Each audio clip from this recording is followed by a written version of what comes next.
The Apollo 15 moon mission began on July 26, 1971, and ended on August 7, 1971. After 3 orbits of Earth, the command module traveled to the Moon under the direction of command module pilot Alfred M. Worden, who then orbited the Moon 75 times while Commander David Scott and Lunar module pilot James Irwin spent 3 days on the lunar surface.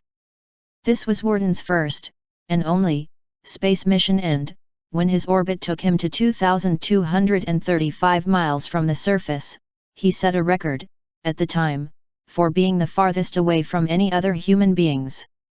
Worden called it 3 wonderful days in a spacecraft all by myself and apparently used that time to do a lot of thinking about those even farther away humans on Earth and how they got there. He finally opened up about his thoughts in a recent interview on Good Morning Britain when he said this. "I've been asked that question hundreds of times, do you believe in aliens? That I say yet, have you ever seen one? I say yet, I have. Well, how have you seen him? Well, I said I look in the mirror every morning. That's what we are the aliens, but we just think we just think there's somebody else, but we're the ones who came from somewhere else because somebody else had to survive and they got in a little spacecraft, then he came here and they landed and they started civilization here. That's where I believe. Somebody else had to survive, so they got into a spacecraft and moved here, where they were alone like Worden circling the Moon, except they got to land and procreate and populate the planet with their race that Worden and the rest of us call humans. That sounds like something right out of graphic novels and would be discounted as such if it weren't coming from one of the handful of humans who have actually done the same thing, left their home planet. In fact, Worden says that humans in the future will have to, if you believe his first premise, leave their home planet again and move to another orb that can sustain us. Nothing in our solar system, sorry Elon, fits the bill, so Worden says.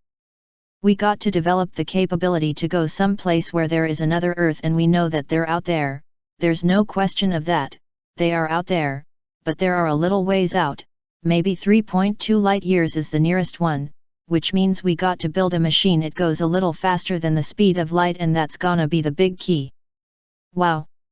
Is that the kind of insight 75 trips around the Moon can give you? Well, that end. And if you don't believe me, go get books on the ancient Sumerians and see what they had to say about it, they'll tell you right up front. Ah, the Sumerians and their ancient aliens. So Worden got the psychological and celestial thrills that all lunar astronauts talk about, and combined them with ancient alien theories. No seeing secret cities on the dark side of the Moon, no abandoned flying saucers, no psychic communications, no billboards with pictures of grey aliens warning that loose lips sink spaceships. Nonetheless, Apollo 15 command module pilot Alfred M. Worden has been there. Until we send more humans to the Moon and beyond, he deserves to be listened to.